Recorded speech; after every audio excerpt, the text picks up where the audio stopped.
Good afternoon and welcome to today's lunch break with the Rabbi. Today is Wednesday, June 9th, 2021. It is the 29th of Sivan. We are about to begin a new month. Tomorrow is Rosh Chodesh Tammuz, the first of Tammuz. And tomorrow we'll get to discussing what the month of Tammuz and the unique relationship with us is as well. Again, I remind you that here's your time to submit your questions, comments, critique, or suggestions of what you would like to discuss on Lunch Break with the Rabbi. As we continue to analyze and discuss this week's Torah reading, a fascinating story of a person who of great wealth and great scholar who tried to create a coup and oppress and stop Moses' leadership against the Jewish people with many different types of complaints. And the Talmud discusses what was this individual, who was this individual, and what was his complaints. This individual happened to be Moses' cousin. His name was Korach. He was considered one of the wealthiest Jews at the time, a great scholar, created a big following as well. And he came to Moses and complained the following. Madua tisnasu al kahal Hashem. Why is there a concept of nepotism? Why is Aaron the Kohen? Why is there even a concept of Kohanim? Why is there a concept of leadership? Aren't we all equal? Aren't we all the same? We are all the same. We all stood by Mount Sinai, heard what God told us by Mount Sinai. And the way he presented the question was he took a law and asked Moses what the ruling would be. For example, he asked Moses, if I have a room that is filled with Torah scrolls, do I still need a mezuzah on the doorpost? What was he saying with this question? And Moses, of course, answered, yes, a doorpost needs a mezuzah. What was he really asking? Moses was saying that there's a leader, there's Moses, there's Aaron, there's a Kohen, there's a hierarchy in Judaism.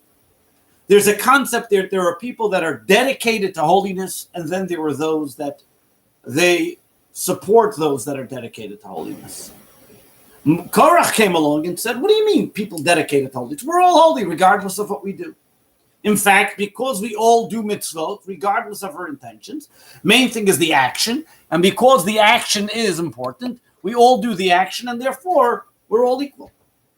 And what was his proof? He tried to say, if I have a room full of Torahs, that means everything is so holy, do I need a mezuzah on the doorpost as well?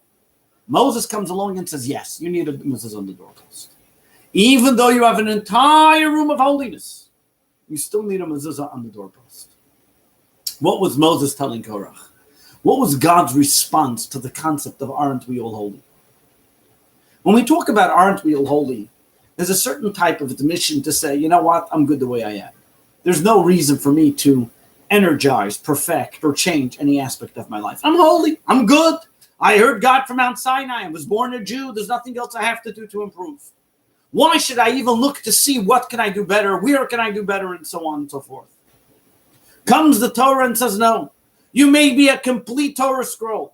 But if it doesn't impact your life, if you don't have a mezuzah sitting there on the front door, if you don't change your behavior, if the mezuzah which just sits on the front door, an interesting thing about a mezuzah. You notice a mezuzah, it's neither vertical or horizontal. It's on a slant. So somebody once asked, why? And they said, because there was two opinions. Should I make the mezuzah vertical or should I make it horizontal? So they said, compromise, put it on a slant. It's the first thing you find when you walk into a Jewish home is a mezuzah, teaching us that the way this Jewish home survives and the way there's a blessing in this house is because neither opinion gets its way, so to speak. This house is made on compromise, meaning a compromise of peace, of happiness, not a compromise of neglect. Over here, the idea that the Torah is telling us is that when we have a mezuzah is a constant reminder that God is with us. Not only when we're in the home, but even when we're out of the home. When a person is holiness, he can study lots of Torah. He can be a very holy and great scholar. But if it doesn't impact his life, if it doesn't change the way he behaves, if it doesn't make a difference in what he does, then what's the Torah worth?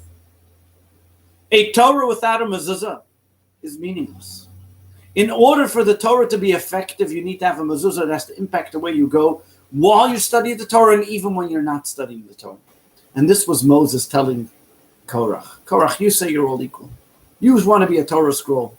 You don't want to identify and recognize that there are times that we have to imbue ourselves with a holiness, with a Kohen, that we have to recognize that there's a time that this holiness has to go with us even when we're outside.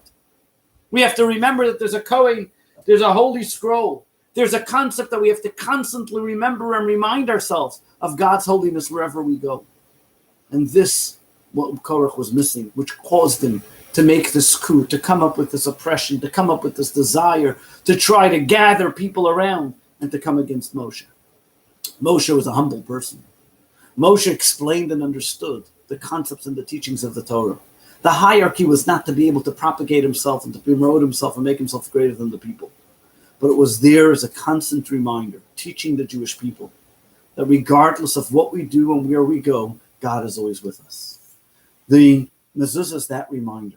The mezuzah we place on our doorpost. So when we come into our home, it reminds us that God is with us. When we leave our home, it reminds us to take God with us, even to the marketplace and wherever we may go. The knowledge, the teachings of Torah and Judaism should be with us, permeate us, change our life, and by extension, the world around us. Let us remember the message of the mezuzah. Let us remind ourselves that the mezuzah is there to protect us. Hashem Yishmar Tzeischa V'Yachad, that God protects us going and coming. God watches us from beginning to the end. But let us fall under that dominionship. Let us recognize and appreciate it. Realize that our dependence is on God, and God will depend on us and constantly watch over us. May God watch over us, continue to watch over us from any harm or any hatred. And we should be protected to be all healthy and well. Until we meet again tomorrow at lunch break with the Rabbi, have a wonderful day.